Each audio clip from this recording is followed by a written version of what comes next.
한국제 전투기요? 솔직히 기대 안 했습니다. 이집트 공군 소령의 입에서 나온 이 한마디가 불과 6개월 후 100대 규모의 역사적 계약으로 이어질 줄 누가 알았겠습니까? 전 세계 방산 시장을 뒤흔든 이 계약, 그 중심에는 단 한 번의 시험 비행이 있었습니다.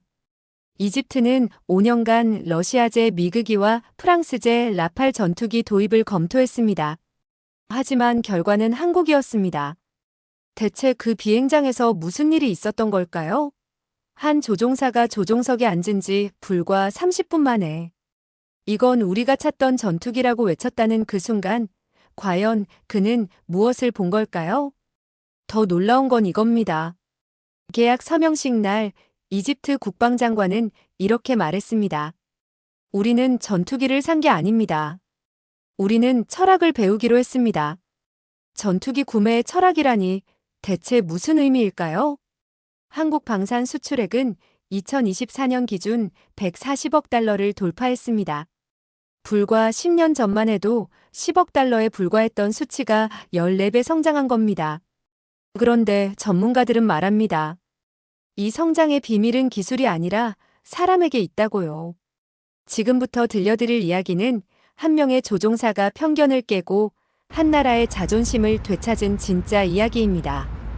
그가 한국 하늘에서 경험한 것, 그리고 그것이 어떻게 중동 전체의 인식을 바꿨는지 지금 바로 시작하겠습니다. 구독과 좋아요 꼭 부탁드려요. 이런 감동적인 이야기를 더 많은 사람들에게 전하는데 큰 힘이 됩니다. 솔직히 말하면 저는 한국에 가기 싫었습니다. 아니, 정확히 말하자면 한국산 전투기를 시험 비행한다는 것 자체가 시간 낭비처럼 느껴졌어요. 제 이름은 하심 아델, 이집트 공군 소령으로 15년간 전투기를 몰아온 베테랑 조종사죠. 미그, F-16, 라팔까지 다 타봤습니다. 그런 제가 왜 한국산 경전투기 시험 비행에 차출됐는지 이해할 수 없었어요. 한국이요? 거기 삼성이랑 LG 만드는 곳 아닙니까? 상관에게 명령서를 받았을 때 제가 한 말입니다. 그러자 중령님이 피식 웃더군요. 하심, 자네 편견이 좀 심한 것 같네. 요즘 한국 방산 무시 못해. 무시하는 게 아니라 현실적으로 생각하는 겁니다. 전투기는 미국, 러시아, 프랑스가 만드는 거죠. 한국은 그냥 저가형 시장이나 노리는 거 아닙니까? 제 말에 중령님은 더 이상 아무 말도 하지 않았습니다. 그저 파일 하나를 제 앞으로 밀었을 뿐이에요. 직접 타보고 판단해. 이건 명령이야. 그렇게 저는 카이로를 떠나 한국행 비행기에 올랐습니다. 기내에서도 계속 생각했어요. 도대체 왜 나한테 이런 일을 시키는 거지? 옆자리에 앉은 이집트 국방부 관계자가 말을 걸어왔습니다. 소령님, 한국 처음이시죠? 네, 처음입니다. 저도 처음인데 기대되네요. 요즘 한국 기술력이 대단하다던데. 글쎄요. 스마트폰이나 자동차야 잘 만들겠지만 전투기는 차원이 다른 문제 아닙니까? 관계자는 더 이상 말을 잇지 않았습니다. 어쩌면 제 태도가 좀 무례했을 수도 있겠네요. 하지만 그게 솔직한 제 심정이었습니다. 20년 넘게 전투기를 연구하고 조종해온 입장에서 한국이 만든 경전투기가 대체 얼마나 대단하길래 저를 파견한 건지 이해가 안 됐거든요. 인천공항에 도착했을 때 느낀 첫인상은 깔끔하다였습니다. 공항시설이 정말 현대적이고 효율적이더군요. 하지만 그게 전투기와 무슨 상관이겠어요? 저는 여전히 회의적이었습니다. 한국항공우주산업 담당자들이 공항에서 저희를 맞이했습니다. 정중했고 준비도 철저했어요. 호텔까지 가는 차 안에서 담당자가 말했습니다. 내일 오전에 사천 공장으로 출발합니다. 거기서 FA50을 직접 보시게 될 겁니다. 기대하겠습니다. 제 대답은 형식적이었습니다. 사실 기대 같은 건 전혀 없었거든요. 다음 날 아침 사천으로 향하는 길에서 차창 밖을 보며 생각했습니다. 작은 나라네. 이집트에 비하면 정말 작은 땅덩어리예요. 이런 나라가 어떻게 전투기를 만든다는 건지 신기할 따름이었죠. 그런데 공장 단지에 도착하는 순간 제 생각이 조금 바뀌기 시작했습니다. 저게 다 항공 관련 시설입니까? 네, 이 일대가 한국항공우주산업단지입니다. 규모가 예상보다 컸어요. 그리고 무엇보다 눈에 띈 건 사람들의 움직임이었습니다. 아침 일찍인데도 불구하고 모든 게 질서정연하게 돌아가고 있더군요. 공장 앞에서 출근하는 엔지니어들의 표정에는 어떤 자부심 같은 게 느껴졌습니다. 나쁘지 않네. 속으로만 인정했죠. 회의실에서 FA50에 대한 브리핑을 받았습니다. 기술 사양, 무장 체계, 운용 개념 등등. 프레젠테이션 자료는 완벽했어요. 하지만 저는 여전히 회의적이었습니다. 왜냐하면 자료가 완벽한 건 당연한 거니까요. 중요한 건 실제 성능이죠. 소령님께서는 미그와 F-16을 모두 운용해 보신 걸로 알고 있습니다. 한국 측 브리핑 담당자가 말했습니다. 맞습니다. 그래서 제가 이 시험 비행을 맡게 된 거죠. FA50은 그 두 기종과는 철학이 다릅니다. 최고 성능을 추구한 게 아니라 최적 균형을 추구했습니다. 최적 균형이요? 가격 대비 성능, 정비 편의성, 조종 안정성, 무장 확장성. 이 모든 걸 균형 있게 갖춘 전투기를 만드는 게 저희 목표였습니다. 그 말을 듣는 순간 조금 흥미가 생겼습니다. 전투기 설계에서 균형이라는 건 정말 어려운 개념이거든요. 대부분의 나라들은 한두 가지 특성을 극대화하는 데 집중하죠. 그런데 한국은 다른 접근을 했다는 겁니다. 오후에 경납고에서 실기를 보시겠습니다. 브리핑이 끝나고 점심 식사 시간이었습니다. 한국 공군 기지 식당에서 밥을 먹는데 여기서 또 한 번 놀랐어요. 조종사들과 정비사들이 함께 식사를 하고 있더군요. 이집트에서는 상상하기 힘든 모습이었습니다. 여기선 계급 구분 없이 같이 먹나요? 제가 통역관에게 물었습니다. 기본적으로는 계급에 따라 구분되지만 작전 단위로 움직이는 팀들은 자주 함께 식사합니다. 조종사와 정비사의 소통이 중요하다고 생각하거든요. 신기하네요. 정말 신기했습니다. 그리고 그들의 표정을 보니 이게 형식이 아니라 진짜 문화라는 게 느껴졌어요. 오후 2시 드디어 경납고로 이동했습니다. 문이 열리는 순간 저는 처음으로 FA50을 직접 봤습니다. 저게 FA50입니까? 네, 저희가 만든 경전투기입니다. 솔직히 말하면 첫인상은 평범했어요. 크기도 작고 뭔가 날렵하지만 동시에 단순해 보이더군요. 화려한 느낌은 전혀 없었습니다. 이게 뭐가 특별하다는 거지? 가까이 다가가서 기체를 살폈습니다. 표면 처리는 깔끔했고 용접 부위도 정교했어요. 하지만 그게 다였습니다. 특별히 놀랄 만한 건 없었죠. 그런데 정비사 한 분이 다가와서 말했습니다. 타보시면 다릅니다. 예. 보는 것과 타는 건 완전히 다른 경험입니다. 저희 조종사들도 처음엔 다들 비슷한 반응이었거든요. 그 말에 조금 자극받았습니다. 그래? 그럼 한번 타볼까? 그날 저녁 호텔로 돌아와서 생각했습니다. 내일 직접 조종석에 앉을 텐데 과연 이 전투기가 제 생각을 바꿔놓을 수 있을까? 솔직히 그럴 거라고는 생각하지 않았어요. 하지만 다음 날 아침 제 모든 생각이 완전히 뒤집히게 됩니다. 다음 날 새벽 5시 알람이 울리기도 전에 눈이 떠졌습니다. 이상했어요.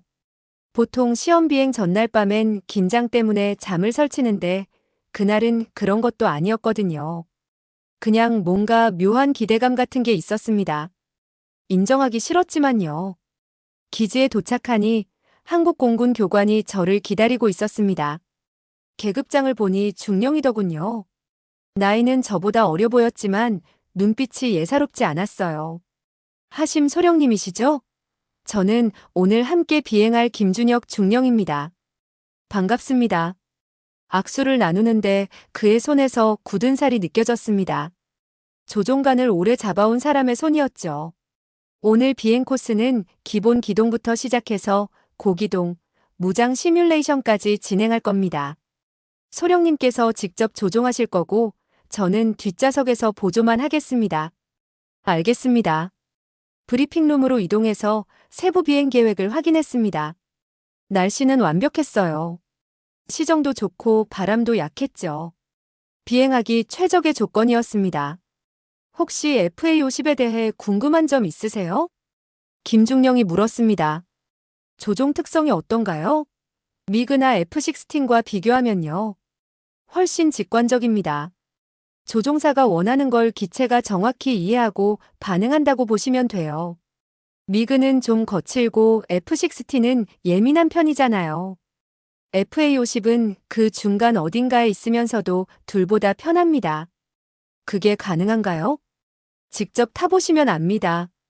저는 속으로 웃었습니다. 또 그 말이네. 모두가 타보면 안다고만 하더군요. 장비를 착용하고 경납고로 나갔습니다. 아침 햇살을 받은 FA50이 활주로 옆에 서 있었어요. 어제 봤을 때는 평범해 보였는데 막상 타려고 하니까 조금 다르게 보이더군요. 뭐랄까 기대하고 있다는 느낌이었습니다. 기체에 다가가니 정비사 한 분이 손을 흔들었습니다. 어제 경납고에서 만났던 그분이었죠. 잘 다녀오세요. 얘가 실망시키지 않을 겁니다. 얘라고 부르시네요. 10년 넘게 이 기체들을 돌봤거든요. 이제 가족 같습니다. 그 말에 뭔가 가슴이 뭉클했습니다. 전투기를 가족이라고 부르다니. 이집트에서는 들어본 적 없는 표현이었어요. 사다리를 타고 조종석에 올랐습니다. 앉는 순간 느껴지는 첫 감각. 좁지 않네. 좁지 않다는 건 경전투기에서 굉장히 중요한 요소예요. 조종사가 오랜 시간 비행해도 피로감이 덜하거든요. FA50의 조종석은 제 체격에 딱 맞았습니다. 편하세요? 뒷좌석에서 김중령이 물었습니다. 네, 생각보다 훨씬 편합니다. 시트 설계할 때 여러 나라 조종사들 체형을 다 고려했거든요. 계기판을 살펴봤습니다. 배치가 직관적이었어요. 필요한 정보가 한눈에 들어왔죠. HUD 헤드업 디스플레이도 시야를 전혀 방해하지 않았습니다. 시동 걸어보시죠. 시동 버튼에 손을 올렸습니다. 그리고 눌렀죠. 엔진이 깨어나는 소리가 들렸습니다. 부드러웠어요. 미그의 거친 울림도 아니고 F16의 날카로운 굉음도 아니었습니다. 뭐랄까 자신감 있는 소리였죠. J85 엔진 출력 정상입니다. 김중령이 계기를 확인하며 말했습니다. 각종 시스템을 체크했습니다. 유압, 연료, 전자장비, 무장 시스템. 모든 게 정상이었어요. 그런데 이상한 건 체크 과정이 복잡하지 않았다는 겁니다. 보통 생소한 기체를 처음 타면 시스템 확인하는 것만 해도 시간이 오래 걸리거든요. 그런데 FA50은 달랐습니다. 이륙 준비 완료입니다. 관제탑에서 이륙 허가가 떨어졌습니다. 골프 F5 활주로 36 이륙 허가. 골프 F5 이륙하겠습니다. 스로틀을 천천히 밀었습니다. 기체가 움직이기 시작했어요. 가속이 부드러웠습니다. 미그처럼 갑자기 튀어나가는 느낌도 아니고 라팔처럼 조심스럽게 나가는 것도 아니었죠. 활주로를 달리면서 느낀 건 안정감이었습니다. 지상 주행인데도 기체가 흔들리지 않았어요. 바퀴와 지면의 접촉이 정말 견고하더군요. 120노트 지점에서 조종간을 당겼습니다. 그 순간입니다. 기체가 떠올랐어요. 아니, 떠올랐다는 표현보다는 날아올랐다는 표현이 맞습니다. 조종간을 당기는 제 의도를 기체가 완벽하게 이해하고 반응한 거예요. 우와. 무심코 감탄사가 나왔습니다. 느낌 오시죠? 김중령이 웃으며 말했습니다. 이게 뭡니까? 이 반응성은 저희가 제일 자랑하는 부분입니다. 플라이바이와이어 시스템을 독자 개발했거든요. 랜딩 기어를 접고 상승했습니다. 1000피트, 2000피트, 3000피트. 고도계가 빠르게 올라갔지만 기체는 전혀 흔들리지 않았어요. 마치 레일 위를 달리는 기차 같았습니다. 수평 비행으로 전환하겠습니다. 조종간을 중립으로 가져갔습니다. 기체가 즉각 반응했어요. 정확히 수평을 잡았죠. 트림 조정도 거의 필요 없었습니다. 2만 피트까지 올라가겠습니다. 계속 상승했습니다. 상승률이 인상적이었어요. 엔진 출력도 70%밖에 안 썼는데 이 정도 상승률이 나온다는 게 놀라웠죠. 이제 기본 기동 들어가겠습니다. 먼저 롤을 테스트했습니다. 조종간을 왼쪽으로 꺾었어요. 기체가 빠르게 회전했습니다. 그런데 부드러웠어요. 급격한 롤인데도 조종사가 느끼는 부담이 적었습니다. 오른쪽으로도 해봤습니다. 똑같았어요. 반응 속도와 부드러움이 완벽한 균형을 이루고 있었습니다. 루프 한번 돌아보시죠. 조종간을 당겼습니다. 기수가 위로 올라갔어요. 구름을 뚫고 올라가면서 속도가 줄어들었지만 기체는 안정적이었습니다. 정점에서 뒤집히면서 지상이 보였어요. 그리고 다시 하강. 완벽한 루프였습니다. 믿을 수가 없네요. 제가 중얼거렸습니다. 뭐가요? 이 크기의 경전투기가 이런 기동성을 갖고 있다는 게요. 아직 시작도 안 했습니다. 김중령이 말했습니다. 지금부터 고기동 들어갑니다. 스로틀을 최대로 밀었습니다. F터버너가 점화되면서 추력이 확 올라갔어요. 몸이 시트에 눌렸습니다. 가속도가 장난 아니었죠. 배럴롤 가능할까요?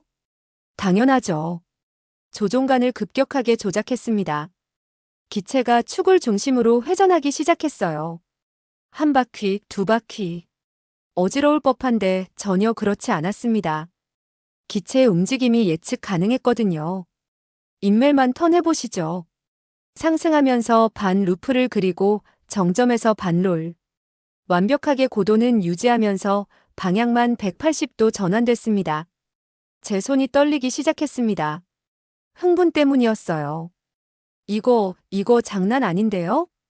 아직 절반도 안 보여드렸습니다. 뭐가 더 있는데요? 무장 시스템 한번 테스트해 보시죠. 시뮬레이션 모드로요. 헤드업 디스플레이에 가상 타깃이 나타났습니다. 레이더가 자동으로 라곤하기 시작했어요. 속도가 빨랐습니다. 발사 버튼만 누르시면 됩니다. 버튼을 눌렀습니다. 시뮬레이션이었지만 완전히 실전 같았어요. 미사일 궤적이 화면에 표시되고 타깃이 명중됐다는 신호가 떴습니다. 명중률이 98%입니다. 말도 안 돼요. 저희 파일럿들 평균이 95% 이상입니다. 이건 정말 믿을 수 없는 수준이었어요. 보통 70에서 80%만 나와도 훌륭한 건데요. 기총 사격도 해보시겠어요? 당연하죠. 다른 타깃이 나타났습니다.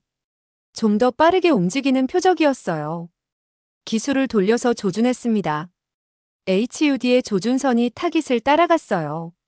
발사. 명중. 이야. 소리가 절로 나왔습니다. 기총 명중률도 90% 넘습니다. 도대체 어떻게 이런 게 가능한 겁니까? 화기관제 시스템을 처음부터 조종사 중심으로 설계했거든요. 복잡한 조작 없이 직관적으로 쓸 수 있게요. 이제 이해가 됐습니다. 왜 모두가 타보면 안다고 했는지. FA-50은 단순히 성능 좋은 전투기가 아니었어요. 이건 조종사를 이해하는 전투기였습니다. 조종사가 원하는 걸 기체가 먼저 알아채고 반응하는 거예요. 귀환하겠습니다. 기지로 돌아가는 길, 저는 계속 생각했습니다. 이게 정말 한국이 만든 거야? 착륙 접근을 시작했습니다. 플랩을 내리고 랜딩 기어를 펼쳤어요. 속도를 줄이면서 활주로에 정렬했습니다. 터치다운. 충격이 거의 없었습니다. 부드럽게 착륙했어요. 브레이크를 밟았지만 급제동이 필요 없었습니다. 기체가 알아서 적절한 속도로 감속하더군요. 엔진을 끄고 캐노피를 열었습니다. 신선한 공기가 들어왔어요. 헬멧을 벗으면서 저는 김중령을 쳐다봤습니다. 중령님. 네, 소령님. 이거 장난 아닙니다. 그렇죠? 아니, 진짜로요. 이건 제가 타본 전투기 중에서 최고입니다. 김중령이 활짝 웃었습니다. 감사합니다. 그 말씀 들으려고 오늘 아침 일찍 나왔습니다. 조종석에서 내려와 땅을 밟는 순간 제 다리가 후들거렸습니다. 긴장이 풀려서가 아니었어요. 흥분 때문이었죠. 정비사분이 다가왔습니다. 어떠셨어요? 최고였습니다. 다행이네요. 얘가 실망시키지 않았군요. 실망은요. 이건 기대 이상입니다. 그날 오후 디브리핑 시간에 저는 상관들에게 보고했습니다. FA50은 단순한 경전투기가 아닙니다. 이건 하나의 완전한 전투 시스템입니다.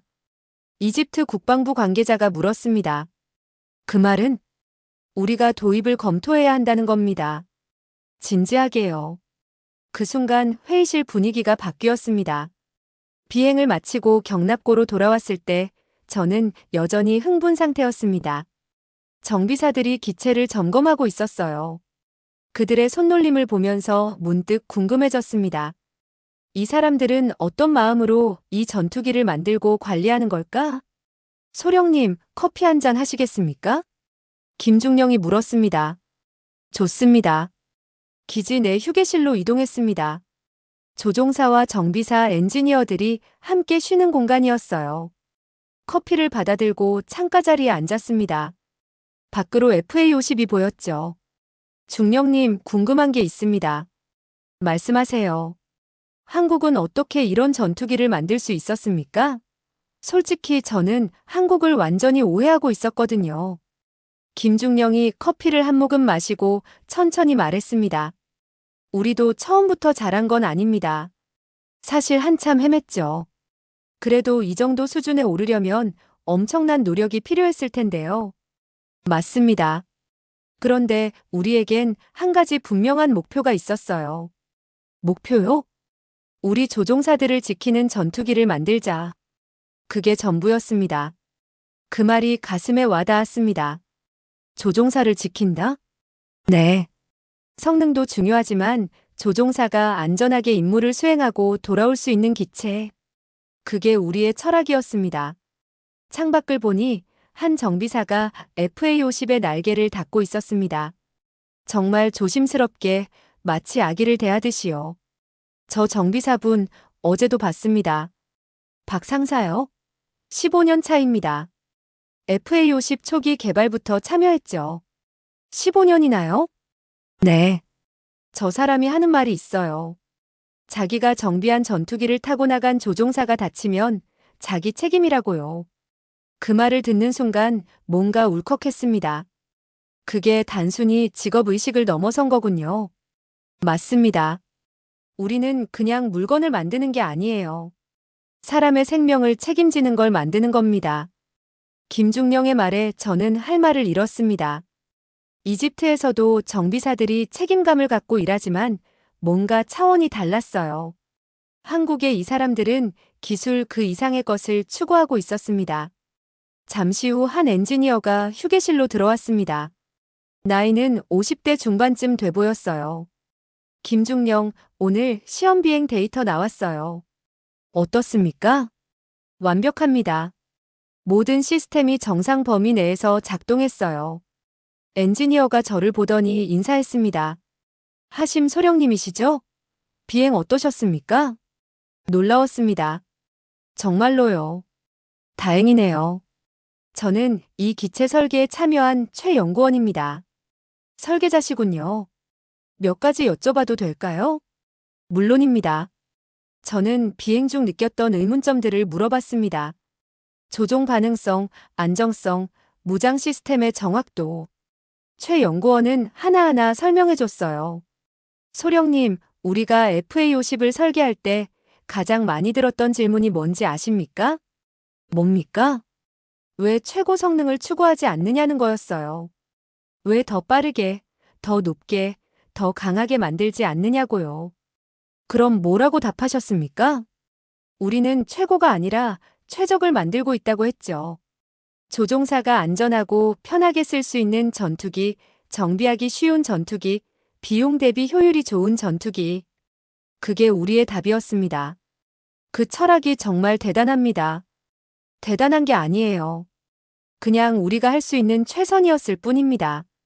최 연구원의 겸손한 태도가 인상적이었습니다. 이 정도 기술력을 가진 사람이라면 자랑해도 될 텐데 그는 담담했어요. 최 연구원님, 한 가지 더 궁금한 게 있습니다. 말씀하세요. 설계 과정에서 가장 어려웠던 부분은 뭡니까? 균형을 맞추는 거였어요. 성능과 안전성, 가격과 효율성, 첨단 기술과 정비 편의성. 이 모든 걸 동시에 만족시키는 게 정말 어려웠습니다. 그런데 해내셨네요. 팀워크 덕분이었죠. 혼자서는 절대 불가능했을 겁니다. 그날 저녁 한국 측에서 환영 만찬을 준비했습니다. 공군 기지 근처 한식당이었어요.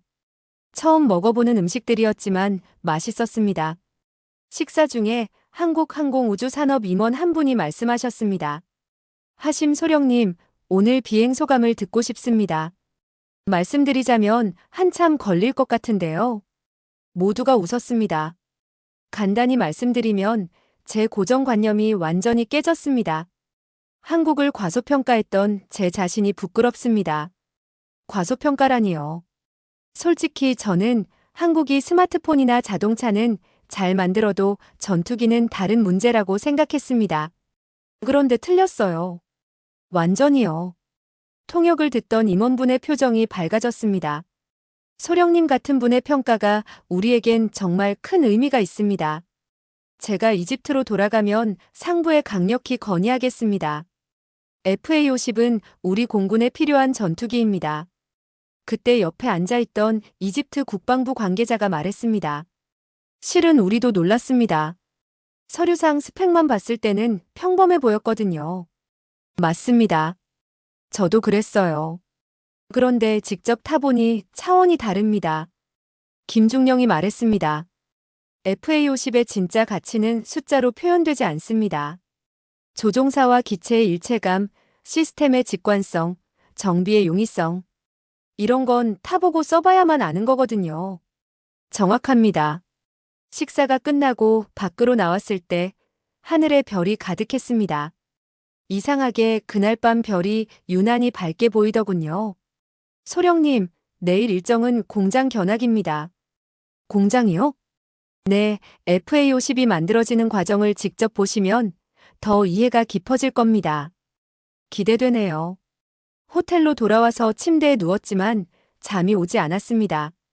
머릿속에 오늘 하루가 계속 재생됐어요. 비행하면서 느꼈던 감각, 김중령과 나눴던 대화, 최 연구원의 설명, 정비사가 기체를 닦던 모습. 모든 게 하나로 연결됐습니다. 한국이 만든 건 전투기가 아니었어요. 한국이 만든 건 철학이었습니다. 사람을 먼저 생각하는 기술, 조종사를 지키려는 마음, 완벽함을 추구하는 자세. 그게 기체 하나하나에 녹아 있었던 거죠. 문득 이런 생각이 들었습니다. 우리 이집트 공군에도 이런 정신이 필요한 거 아닐까? 단순히 전투기를 사는 게 아니라 한국의 이 철학을 배워야 하는 거 아닐까? 휴대폰을 꺼내서 메모를 했습니다. 내일 공장 견학 때 꼭 봐야 할 것들, 물어봐야 할 질문들. 그리고 이집트로 돌아가서 보고해야 할 내용들. 시계를 보니 밤 11시가 넘었습니다. 내일 아침 일찍 출발해야 하는데 아직도 잠이 안 왔어요. 흥분이 가라앉지 않았거든요. 창문을 열었습니다. 시원한 밤바람이 들어왔어요. 저 멀리 기지 쪽을 보니 불빛이 보였습니다. 아마 야간 정비 중이겠죠. 저 사람들은 지금도 일하고 있구나. 그 생각을 하니 더욱 존경심이 들었습니다. 침대에 다시 누워서 눈을 감았습니다. 내일이 더욱 기대됐어요. 도대체 공장에서는 또 어떤 모습을 보게 될까? 그리고 저는 전혀 예상하지 못했습니다. 다음 날 공장에서 본 것이 제 인생을 완전히 바꿔놓을 거라는 걸요. 밤은 깊어갔지만 제 마음속에는 이미 확신이 자리 잡고 있었습니다. 이집트는 FA-50을 도입해야 한다. 반드시요. 다음 날 아침 공장으로 향하는 버스 안에서 저는 창밖을 내다봤습니다. 사천이라는 도시는 작았지만 활기가 넘쳤어요. 사람들이 바쁘게 움직이고 공장 굴뚝에서 연기가 피어오르고 모든 게 살아 움직이는 느낌이었습니다. 저기 보이는 건물들이 전부 항공우주 관련 시설입니까? 제가 물었습니다. 대부분 그렇습니다. 이 도시 자체가 한국 항공산업의 심장부라고 보시면 됩니다. 통역관이 설명했습니다. 공장 정문에 도착했습니다. 보안 검색을 거쳐 내부로 들어갔어요. 첫 번째로 안내된 곳은 최종 조립 라인이었습니다. 문이 열리는 순간 저는 숨이 멎을 뻔했습니다. 거대한 공간에 FA-50 기체들이 줄지어 서 있었어요. 어떤 건 동체만 있었고, 어떤 건 날개가 달리고 있었고, 어떤 건 거의 완성 단계였습니다. 그리고 그 사이사이에 수백 명의 기술자들이 일하고 있었죠. 이게 다 FA-50입니까? 네, 지금 총 15대가 동시에 조립 중입니다. 동시에 15대나요? 이게 우리의 표준 생산 규모입니다. 압도당했습니다. 생산 능력이 이 정도일 줄은 몰랐거든요. 한 기술자가 다가와서 설명을 시작했습니다. 여기가 최종 조립 라인입니다. 각 부품들이 여기로 모여서 하나의 완성된 기체가 되죠. 부품들은 어디서 만들어집니까? 대부분 한국 내에서 제작됩니다. 일부 핵심 부품은 협력업체에서 공급받고요. 국산화율이 어느 정도입니까? 약 75%입니다. 그리고 계속 높이고 있어요. 75%라니. 경전투기 치고는 엄청난 수치였습니다. 앞으로 걸어가면서 조립 과정을 하나하나 봤습니다. 모든 작업이 정밀했어요. 기술자들은 밀리미터 단위로 확인하고 체크하고 재확인했습니다. 한 젊은 기술자가 날개 부분을 용접하고 있었어요. 땀을 흘리면서도 집중력을 잃지 않더군요. 힘들지 않습니까? 제가 물었습니다. 힘들죠. 하지만 이 날개가 조종사의 생명을 지킨다고 생각하면 절대 대충 할 수 없습니다. 또 그 말이었습니다. 조종사의 생명. 여기서 일한 지 얼마나 됐습니까? 3년 됐습니다. 아직 배울 게 많아요. 3년이나 됐는데도 아직 배울 게 많다니. 이 사람들의 자세가 정말 대단했습니다. 다음 구역으로 이동했습니다. 전자장비 조립 라인이었어요. 레이더, 통신장비, 화기관제 시스템. 복잡한 전자 부품들이 정교하게 조립되고 있었습니다. 이 전자장비들도 자체 개발입니까? 핵심 시스템은 자체 개발했습니다. 일부는 해외 기술과 협력했고요. 자체 개발이 가능했던 이유가 뭡니까? 오랜 시간과 투자가 있었죠. 실패도 많이 했습니다. 그런데 포기하지 않았어요. 포기하지 않았다. 간단한 말이지만 무게감이 느껴졌습니다. 품질 검사실로 이동했습니다. 여기서는 완성된 기체의 모든 시스템을 최종 점검한다고 했어요. 검사 항목이 몇 개나 됩니까? 약 2,500개 항목입니다. 2,500개요? 네, 하나라도 기준에 미달하면 재작업 들어갑니다. 엄청난 수준의 품질 관리였습니다. 검사실 한쪽에 거대한 모니터가 있었어요. 각 기체의 상태가 실시간으로 표시되고 있었습니다. 저건 뭡니까? 품질 추적 시스템입니다. 모든 기체의 생산 과정이 기록돼요. 나중에 문제가 생기면 정확히 어느 단계에서 무엇이 잘못됐는지 추적할 수 있죠. 완벽한 시스템이네요. 완벽하진 않습니다. 하지만 최선을 다하고 있어요. 공장 견학이 끝나고 회의실로 이동했습니다. 한국항공우주산업 고위 임원들이 기다리고 있었어요. 하심 소령님, 공장은 어떠셨습니까? 감동적이었습니다. 이 정도 시스템을 갖춘 줄은 몰랐어요. 저희가 준비한 제안서가 있습니다. 보시겠습니까? 제안서를 받아들었습니다. 두꺼웠어요. 최소 100페이지는 넘어 보였습니다. 내용을 훑어봤습니다. 기체 가격, 정비 지원, 교육 훈련, 기술 이전. 모든 게 상세하게 적혀 있었어요. 그런데 한 부분이 눈에 띄었습니다. 이건 뭡니까? 현지 생산 지원? 네, 이집트에서 FA-50을 조립할 수 있도록 기술 지원을 제공하겠다는 겁니다. 그게 가능합니까? 물론입니다. 이미 폴란드, 이라크 등에서 성공 사례가 있어요. 기술 이전 수준은 어느 정도입니까? 최종 조립부터 시작해서 단계적으로 부품 생산까지 가능하게 할 계획입니다. 이건 단순한 전투기 판매가 아니었습니다. 기술 협력이었어요. 왜 이렇게까지 해주시는 겁니까? 임원이 잠시 생각하더니 말했습니다. 우리는 파트너를 원합니다. 고객이 아니라요. 함께 성장하고 함께 발전하는 관계를 만들고 싶습니다. 그 말이 진심으로 들렸습니다. 생각할 시간을 주시겠습니까? 당연합니다. 충분히 검토하세요. 이집트로 돌아가는 비행기 안에서 저는 계속 생각했습니다. 제안서를 여러 번 읽고 또 읽었어요. 카이로에 도착하자마자 상부에 보고했습니다. 소령, 한국은 어땠나?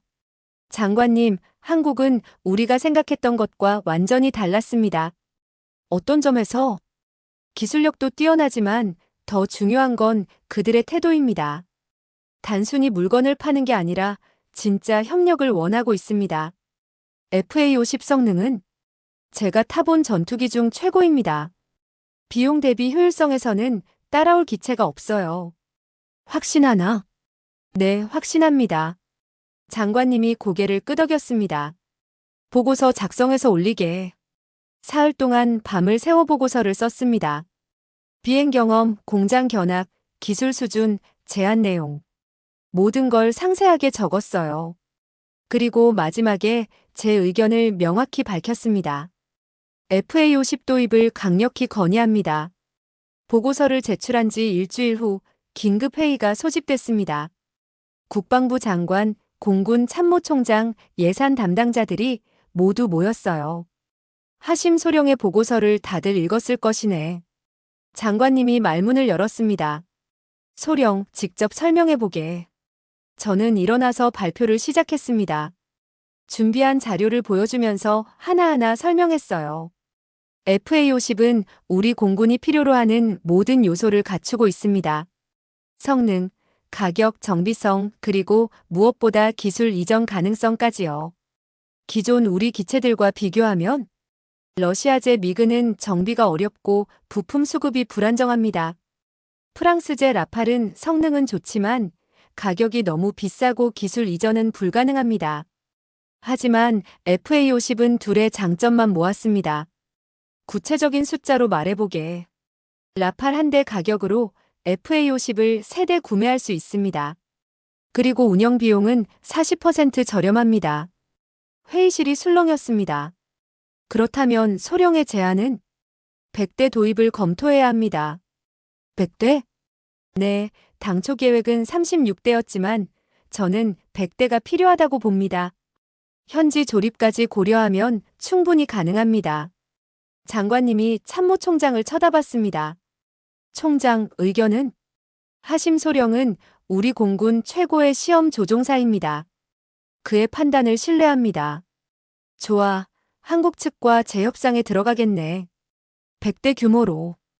그 순간 제 가슴이 뛰었습니다. 해냈다는 생각이 들었어요. 석 달 후 카이로에서 계약 서명식이 열렸습니다. 양국 국방장관이 참석했고 언론도 몰려왔어요. 서명 직전 이집트 장관님이 말씀하셨습니다. 오늘 우리는 단순히 전투기를 구매하는 게 아닙니다. 우리는 새로운 파트너십을 시작하는 겁니다. 한국 측 장관도 화답했습니다. 이집트와 한국, 우리는 함께 성장할 것입니다. 서명이 끝났습니다. 박수가 터져나왔어요. 저는 객석에 앉아서 그 광경을 지켜봤습니다. 감격스러웠어요. 제가 타본 한 번의 비행이 이런 결과를 만들어냈다니. 행사가 끝나고 한국 측 관계자들과 인사를 나눴습니다. 김중령도 와 있었어요. 소령님 축하합니다. 중령님 덕분입니다. 그날 비행이 모든 걸 바꿔놨어요. 아닙니다. 소령님이 열린 마음으로 봐주셨기 때문이죠. 우리는 악수를 나눴습니다. 그리고 저는 알았습니다. 이건 끝이 아니라 시작이라는 걸요.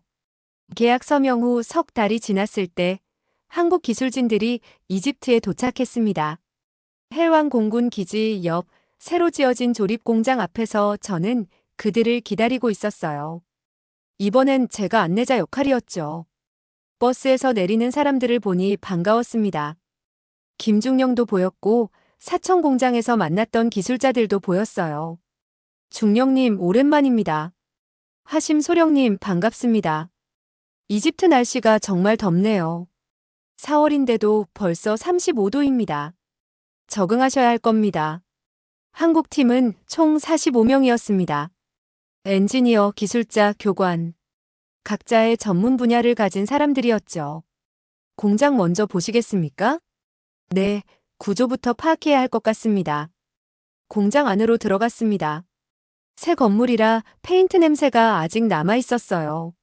넓은 공간에 장비들이 설치되어 있었지만 아직 가동 전이었습니다. 한국 측 총괄 책임자인 박 이사가 주위를 둘러보더니 고개를 끄덕였습니다. 공간 배치는 잘 되어 있네요. 전기 용량도 충분하고요. 한국 사천 공장을 참고해서 설계했습니다. 잘하셨습니다. 그럼 내일부터 본격적으로 장비 설치에 들어가겠습니다. 다음 날부터 작업이 시작됐습니다. 한국 기술진과 이집트 인력이 함께 움직였어요. 처음엔 언어 문제가 있었습니다. 통역관이 있었지만 기술적인 용어를 설명하는 건 쉽지 않았거든요. 이 케이블을 저기 연결해야 합니다. 어디요? 저기, 저 패널 뒤쪽에요. 아, 여기 말씀이시군요. 시행착오가 있었지만 사람들은 포기하지 않았습니다. 그림을 그려가며 설명하고 직접 시범을 보이고 함께 해결책을 찾아갔어요. 일주일쯤 지났을 때 신기한 일이 일어났습니다. 토크 렌치 좀 주세요. 이집트 기술자가 한국어로 말했어요. 여기 있습니다. 한국 기술자가 아랍어로 답했습니다. 서로 상대방 언어를 조금씩 배우고 있었던 겁니다. 우리 이제 통역 없이도 되겠는데요? 아직 멀었습니다. 하지만 노력은 하고 있죠. 점심시간이 되면 함께 식사를 했습니다. 한국 팀이 가져온 김치와 고추장, 이집트 팀이 준비한 코샤리와 팔라펠. 서로의 음식을 나눠 먹었어요. 이거 맵지만 맛있네요. 김치는 건강에도 좋습니다. 발효 음식이거든요. 우리 피클과 비슷하군요. 문화는 달랐지만 사람들은 점점 가까워졌습니다. 한 달이 지나자 조립 라인이 완성됐습니다. 이제 본격적인 교육이 시작될 차례였어요. 오늘부터 FA50 조립 교육을 시작하겠습니다. 박 이사가 이집트 기술자들 앞에서 말했습니다. 여러분은 앞으로 3개월 동안 모든 조립 과정을 배우게 됩니다. 쉽지 않을 겁니다. 하지만 여러분이라면 할 수 있습니다. 교육은 철저했습니다. 동체 조립, 날개 결합, 전자장비 설치, 시스템 점검. 하나하나 실습하면서 배웠어요. 한국 기술자들은 인내심이 대단했습니다. 같은 내용을 10번, 20번 반복해서 가르쳐 줬어요. 짜증내거나 포기하지 않았습니다. 왜 이렇게 친절하게 가르쳐 주시는 겁니까? 이집트 기술자 한 명이 물었습니다. 여러분이 잘해야 우리도 성공하는 거니까요. 우리는 한 팀입니다. 한 팀이라는 말이 가슴에 와 닿았습니다. 2달째 되던 날, 첫 기체 조립이 시작됐습니다. 한국에서 들어온 부품들이 트럭으로 도착했어요. 동체, 날개, 엔진, 각종 전자장비. 모든 부품의 번호가 매겨져 있었습니다. 자, 시작하겠습니다. 첫 번째 기체는 한국 팀과 이집트 팀이 함께 조립합니다. 작업이 시작됐습니다. 한국 기술자가 시범을 보이면 이집트 기술자가 따라했어요. 처음엔 서툴렀지만 점점 익숙해졌습니다. 볼트를 이 정도 토크로 조여야 합니다. 너무 세게 조이면 안 됩니다. 이 정도면 됩니까? 완벽합니다. 칭찬을 들을 때마다 이집트 기술자들의 표정이 밝아졌어요. 일주일에 걸쳐 동체가 완성됐습니다. 그 다음은 날개였어요. 날개는 가장 중요한 부분입니다. 밀리미터 단위로 정확해야 합니다. 알겠습니다. 정밀 측정 장비를 이용해서 위치를 확인했습니다. 조금이라도 어긋나면 다시 조정했어요. 자, 이제 결합합니다. 크레인이 날개를 천천히 들어 올렸습니다. 모두가 숨을 죽였어요. 날개가 동체에 정확히 맞춰졌습니다. 체결 시작합니다. 볼트가 하나씩 조여졌습니다.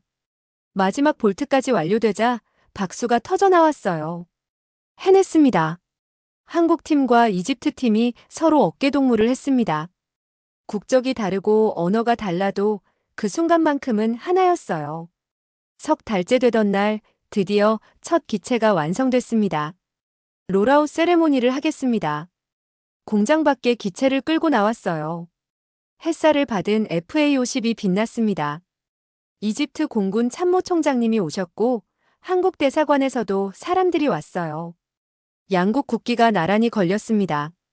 오늘 우리는 역사를 만들었습니다. 총장님이 말씀하셨습니다. 이집트 땅에서 조립된 첫 번째 FA-50입니다. 이것은 단순히 전투기가 아닙니다. 이것은 한국과 이집트의 우정이고 협력이고 미래입니다. 박수가 쏟아졌습니다. 한국 대사님도 말씀하셨어요. 양국의 기술자들이 땀 흘린 결과입니다. 우리는 서로에게서 배웠고 함께 성장했습니다. 이것이 진정한 협력입니다. 행사가 끝나고 저는 김중령과 함께 기체를 바라봤습니다. 중령님, 처음 한국에 갔을 때가 생각나네요. 저도 기억합니다. 소령님이 회의적이셨죠. 맞습니다. 완전히 오해하고 있었어요. 한국을 그리고 FA-50을요. 지금은 어떻습니까? 이제 확신합니다. 우리가 올바른 선택을 했다는 걸요. 그날 저녁 한국팀과 이집트팀이 함께 식사를 했습니다. 누군가 기타를 가져왔어요. 노래 한 곡 할까요? 한국 기술자가 기타를 치기 시작했습니다. 익숙한 멜로디였어요. 이집트에서도 유명한 노래였죠. 사람들이 따라 불렀습니다. 한국어 가사와 아랍어 가사가 섞여서 울려 퍼졌어요. 우리 정말 한 팀이 됐네요. 누군가 말했습니다. 처음부터 한 팀이었습니다. 다만 우리가 몰랐을 뿐이죠. 밤이 깊어갔지만 아무도 자리를 뜨지 않았습니다. 이야기가 끝없이 이어졌어요. 문화 차이, 언어 장벽, 기술적 어려움. 모든 걸 함께 극복했던 지난 석 달이 주마등처럼 지나갔습니다. 앞으로 99대가 더 남았습니다. 박 이사가 말했습니다. 우리 함께 해냅시다. 물론입니다. 다음 날 아침 작업장으로 들어서는 사람들의 걸음에 활기가 넘쳤습니다. 두 번째 기체 조립이 시작됐어요. 이번엔 더 빨랐습니다. 이집트 기술자들이 주도적으로 작업했고 한국팀은 옆에서 조언만 했죠. 이제 여러분은 혼자서도 할 수 있습니다. 아직 많이 배워야 합니다. 겸손하시네요. 하지만 실력은 충분합니다. 그렇게 이집트의 하늘 아래 새로운 역사가 써지고 있었습니다. 한국의 기술과 이집트의 열정이 만나 100대의 전투기가 태어나는 기적. 그 중심에는 국적을 넘어선 사람들의 진심이 있었습니다. 몇 년이 흘렀습니다. 저는 지금 45살이 됐고 퇴역을 1년 앞두고 있어요. 계급장도 바뀌었습니다. 대령이 됐죠. 오늘은 특별한 날입니다. 후배 조종사들에게 마지막 강의를 하는 날이거든요. 강의실에 들어서니 젊은 조종사들이 저를 쳐다봤습니다. 그들의 눈빛에서 기대와 호기심이 느껴졌어요. 오늘은 특별한 이야기를 해주려고 합니다. 제가 말문을 열었습니다. 여러분이 지금 타고 있는 FA-50, 이 전투기가 어떻게 이집트에 오게 됐는지 아십니까? 한 젊은 중위가 손을 들었습니다. 국방부에서 구매한 거 아닙니까? 맞습니다. 하지만 그 과정에는 특별한 이야기가 있습니다. 스크린에 사진 한 장을 띄웠습니다. 몇 년 전 한국에서 처음 FA-50을 탔던 날의 사진이었어요. 이게 저입니다. 당시 소령이었죠. 한국에 시험 비행하러 간 날입니다. 대령님께서 직접 가셨습니까? 네. 그리고 그날의 경험이 제 인생을 완전히 바꿔놨습니다. 저는 천천히 이야기를 풀어나갔습니다. 한국에 대한 편견, 첫 비행의 충격, 사람들과의 만남, 그리고 결정의 순간. 조종석에 앉아서 시동을 걸던 그 순간을 지금도 잊을 수가 없습니다. 손이 떨렸거든요. 두려움이 아니라 기대 때문에요. 젊은 조종사들이 집중해서 듣고 있었습니다. 비행하면서 느꼈어요. 이건 단순한 기계가 아니라는 걸요. 이건 조종사를 이해하는 전투기였습니다. 제가 원하는 걸 기체가 먼저 알아채고 반응했어요. 정말입니까? 정말입니다. 여러분도 느끼지 않습니까? FA50의 반응성을요. 고개를 끄덕이는 조종사들이 보였습니다. 한국에서 배운 건 기술만이 아니었습니다. 정신을 배웠어요. 완벽을 추구하는 자세, 사람을 먼저 생각하는 마음, 포기하지 않는 집념. 다른 사진을 띄웠습니다. 헬왕 공장에서 첫 기체가 완성됐던 날의 사진이었어요. 이건 이집트 땅에서 조립된 첫 번째 FA50입니다. 한국 기술진과 우리 이집트 기술자들이 함께 만들었죠. 지금도 현지 조립이 계속되고 있습니까? 물론입니다. 100대 계약 중 이미 70대가 인도됐습니다. 나머지 30대도 조립 중이고요. 마지막 사진을 띄웠습니다. 사막 위를 날고 있는 FA50 편대였어요. 이게 바로 여러분입니다. 이집트의 하늘을 지키는 우리 공군입니다. 박수가 터져나왔습니다.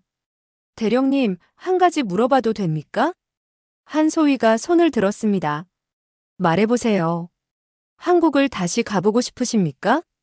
그 질문에 저는 잠시 멈췄습니다. 감정이 북받쳐 올랐거든요. 가고 싶습니다. 정말로요. 그곳에서 만난 사람들이 그립습니다. 김중령님, 박 이사님, 정비사분들.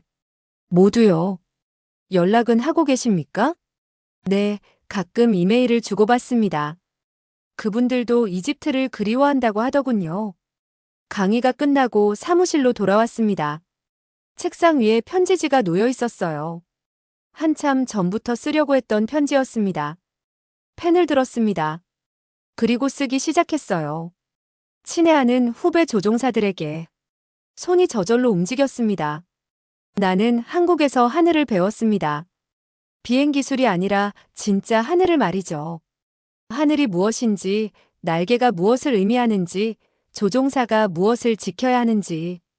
한국 사람들이 만든 건 기계가 아니었습니다. 그들이 만든 건 국가의 자존심이었습니다. 작지만 강한 나라, 누구도 무시할 수 없는 나라. 그 힘의 원천을 나는 FA50에서 봤습니다. 기술보다 위대한 건 그것을 만든 사람의 정신입니다. 돈보다 소중한 건 함께 이뤄낸 신뢰입니다. 무기보다 강한 건 평화를 지키려는 의지입니다. 여러분이 타고 있는 전투기 하나하나에는 두 나라 사람들의 땀과 열정이 담겨 있습니다. 한국 엔지니어의 밤샘 작업, 이집트 기술자의 끈기, 그리고 우리 모두의 꿈이 담겨 있죠. 나는 지금도 그 하늘을 기억합니다. 한국 사천의 푸른 하늘, 처음 FA50을 몰았던 그 순간을 말입니다. 조종관을 잡은 내 손이 떨렸고 기체가 하늘로 솟구쳤고 나는 그 순간 깨달았습니다. 아, 이게 진짜 비행이구나. 여러분도 언젠가 느끼게 될 겁니다. FA50이 단순한 전투기가 아니라는 걸요. 이건 두 나라를 연결하는 다리고 과거와 미래를 잇는 날개고 평화를 지키는 방패입니다. 작지만 강한 나라, 그 이름을 나는 이제 경외심으로 부릅니다. 코리아. 편지를 다 쓰고 나니 해가 지고 있었습니다. 창밖으로 해왕 기지가 보였어요. 활주로에 FA50들이 줄지어 서 있었습니다. 문득 휴대폰이 울렸습니다. 이메일이 왔더군요. 김중령에게서였습니다. 하심 대령님, 오랜만입니다. 잘 지내시죠? 소식 들었습니다. 퇴역이 얼마 안 남으셨다면서요? 한국에 한번 놀러 오시면 좋겠습니다. 사천 공장도 많이 발전했어요. 보여드리고 싶은 게 많습니다. 가슴이 뭉클했습니다. 시간이 흘러도 변하지 않는 우정이 있다는 게 감사했어요. 답장을 썼습니다. 중령님, 아니 이제 대령님이시겠네요. 축하합니다. 꼭 가겠습니다. 퇴역하고 나면 시간이 많을 테니까요. 그때 다시 FA50을 타볼 수 있을까요? 마지막으로요. 답장이 금방 왔습니다. 당연하죠. 당신은 FA50의 전설입니다. 언제든 환영입니다. 저는 미소 지었습니다. 그리고 창밖을 다시 봤어요. 석양을 받은 FA50들이 황금빛으로 빛나고 있었습니다. 태극기와 이집트 국기가 나란히 펄럭이고 있었죠. 우리가 함께 만든 기적이야. 혼잣말을 했습니다. 그리고 알았습니다. 이건 끝이 아니라는 걸요. 새로운 세대가 이어받아 더 큰 미래를 만들어갈 거라는 걸요.